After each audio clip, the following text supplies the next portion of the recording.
संस्कृताएं मित्रों, कैसे हैं आप। विश्वास है कि आप लोग स्वस्थ होंगे, मस्त होंगे। मित्रों, संधि के बारे में हम लोग पिछली वीडियो में पढ़ा। उसमें हम लोग पिछली वीडियो में अर्थात 10वीं वीडियो में, संधि का जो 10वां वीडियो है उसमें ऋते च तृतीया समास से जो कात्यायन द्वारा वार्तिक लिखा गया, उसमें बताया गया कि यदि जब ऋत शब्द के साथ किसी पहले शब्द का तृतीया तत्पुरुष समास हो तब भी पूर्व अ और रि के अ और ऋत का जो रि है उसको मिलाकर के आर बनेगा, अर नहीं बनेगा। ठीक है, और आर बनेगा तो वृद्धि होगी, अर बनता तो गुण होता। ठीक है, गुण संधि होती, लेकिन आर बनेगा तो वृद्धि संधि होगा। ठीक है, ये गुण संधि का अपवाद हम लोगों ने पढ़ा था। उसके पहले हम लोग अच्छा दोहिन्या नाम उपसंख्यानम वार्तिक का अध्ययन किया, जिसमें अच्छ के बाद उहनी आवे तो अच्छौड़ी होगा, अ हो जाएगा। ठीक है, अ प्लस उ ओ ना हो करके औ हो जाएगा। यह भी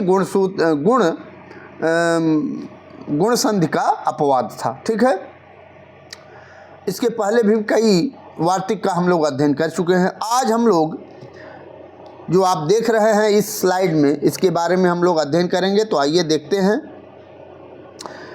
इस बिंदु से आपको कई प्रश्न देखने को मिलते हैं परीक्षाओं में।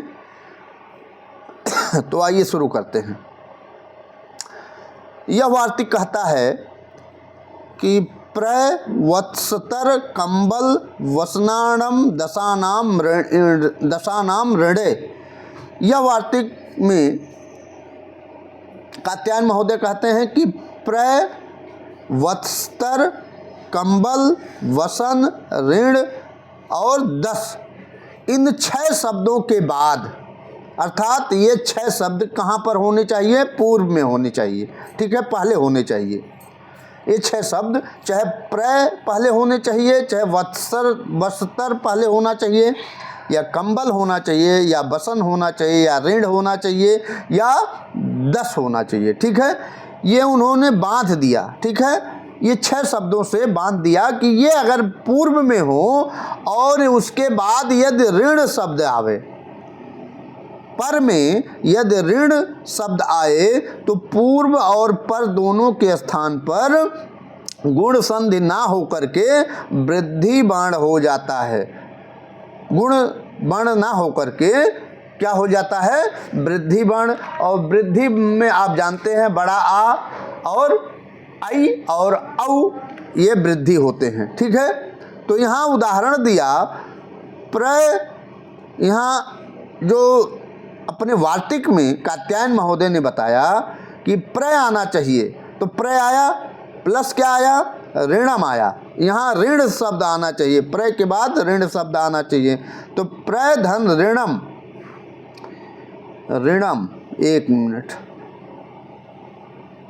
ऋणम। ठीक है, तो यहाँ बनना चाहिए क्या? पै में अ है तो अ प्लस री क्या होना चाहिए? यहाँ अर होना चाहिए। क्या होना चाहिए? अर। और जब अर होता तो गुण संधि होती, गुण बाण होता। ठीक है, अर गुण है तो ये अर ना बन करके इस वार्तिक से, उपरोक्त वार्तिक से आर बनेगा। क्या बनेगा? आर। ठीक है, और जब आर होगा तो प्राणम बनेगा। क्या बनेगा? प्राणम।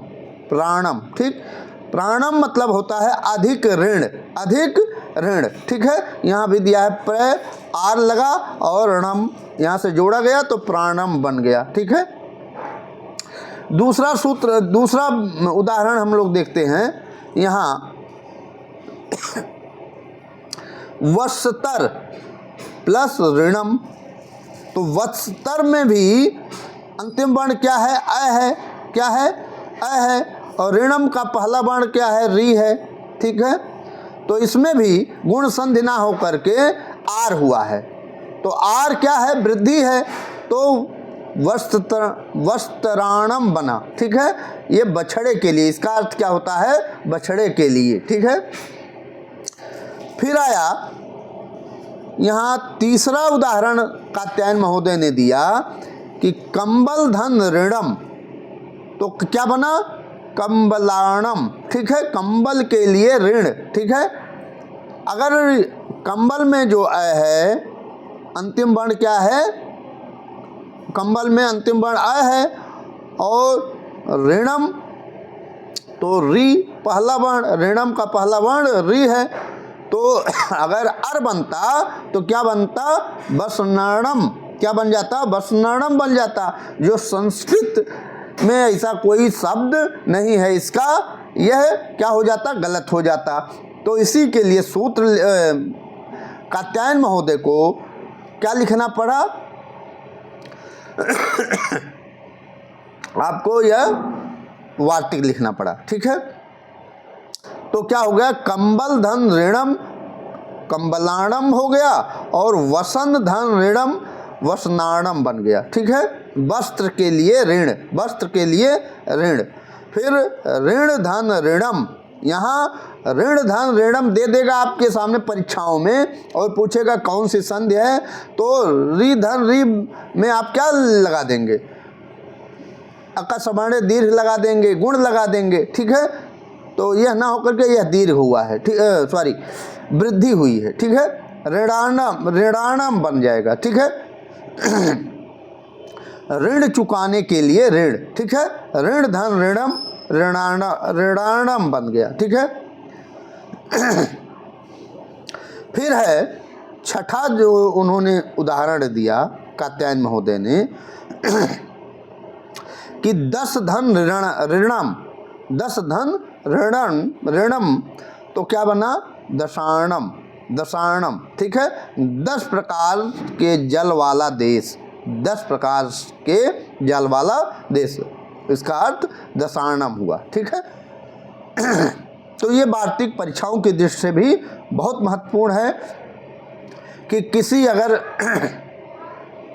कोई संधि बन रहा है तो अगर पूर्व में प्र या वस्त्र या कंबल या वसन या ऋण या दस आवे और उसके बाद कौन सा शब्द आना चाहिए, उसके बाद ऋण आवे, तो समझ जाइएगा अर ना होकर के आर हुआ है, ठीक है। और यहाँ वृद्धि संधि हुई है, ठीक है। और किस संधि का अपवाद है, तो गुण संधि का यह अपवाद है मित्रों, ठीक है।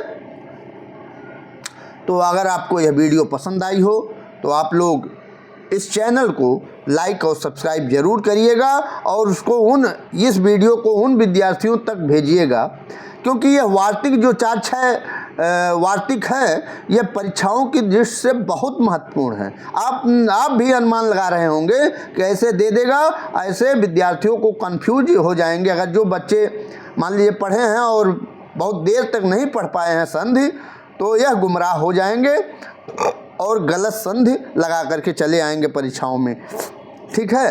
तो वार्तिक आपको देख करके जरूर जाना है परीक्षाओं में। मिलते हैं अगली वीडियो में, तब तक के लिए मुझे आज्ञा दीजिए। नमः संस्कृताय, वंदे मातरम।